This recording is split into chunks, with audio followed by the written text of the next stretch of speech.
You know, we always have a pulse on the most intense artists in the streets right now, and this week we have none other than Panic. What go on, brother? Well, go on, Chief. Respect you. They are family. First of all, Panic, as an artist that many people might not know a lot about, tell me 3 words to describe your sound, your musical style.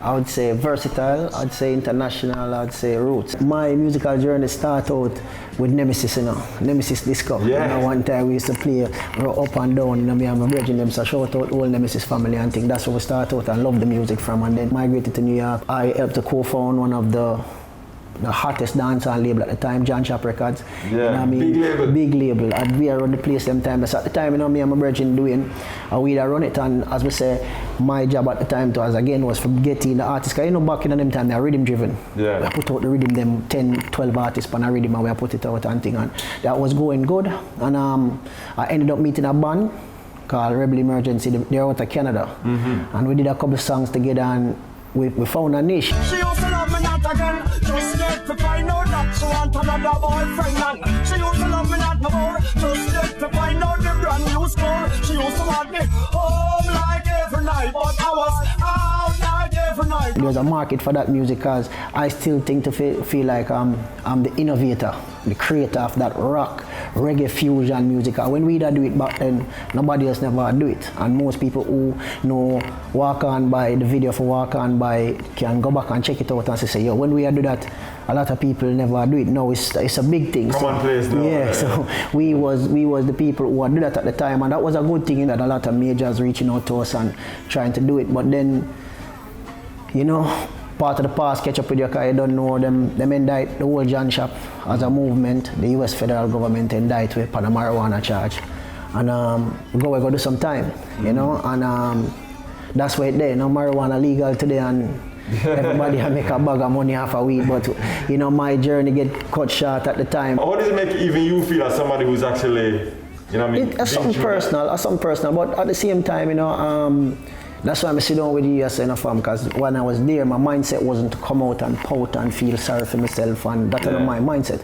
My mindset is, okay, at the time, whether or not we did want to accept it or not, we didn't know say marijuana and medicine, but then they deem it illegal. Mm-hmm. So we know say it's illegal. So we now go pout and cry about it. We just know say, all right, it is what it is.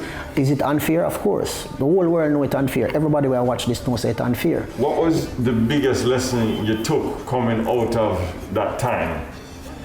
Sometimes you have to weigh the thing what them call risk versus reward.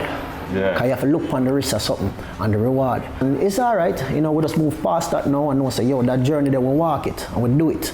You understand? And we have to put that behind we. And that's why I'm there with you now, because we come out with a mission. Say, yo, we have to get the music out there, because music still live. How difficult was it for you to transition now back from being incarcerated to music? Coming out musically, it wasn't that big of an adjustment, but when we leave, you didn't need a big label, big record label, and major and thing if you want to further. You think now I come on, social media is here, and social media make you have more power over your music and more over what you can do, because you can create your own image. You can say, this no one portray myself as, because Instagram there, Facebook there, and YouTube and everything. So I think it's a good and bad thing.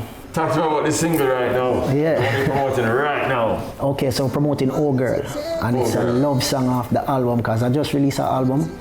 What's the name of the album? It's called 829 I Release. Panic 829 I Release, because I was released from prison. August 29th? Yeah, and then 2020, 1 year to the day, I released my album. I'm going to tell myself that, say, yo, I give myself 1 year for release an album. Wow. So I'm going to come out and say, all right, start. Yeah. And as I say, I link up with Tito, Mr. Genius. I'll start putting the work, and the song them come, and then out of nowhere, here comes COVID. Wow. But we never make that stop. We see, and we decide to watch a man, we have a push to it.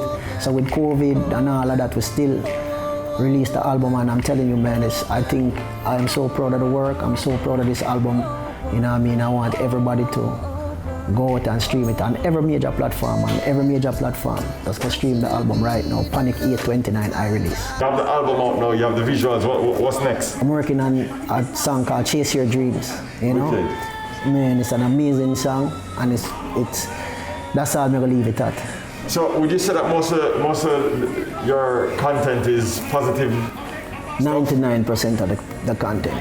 Because at the end of the day, I'm a human, so we're going to revert to yoke. I would like to see the pretty girl, man. Nothing wrong with me. We're going to keep it the way it is. So people might hear, like, I'm putting all this positive message, and they say, oh, I'm doing a song about the girl. I love the girl, Bridget. That's how it goes. That's what I say. But for the most part, the energy, the music, and the message, we try to keep it positive. Last thing on Panic, I want you to tell me what most makes Panic intense. I think my struggle, my journey, what I've been through, and the experience make me intense. Dr. Go on. See it there, right now, new artists, they are ready for them.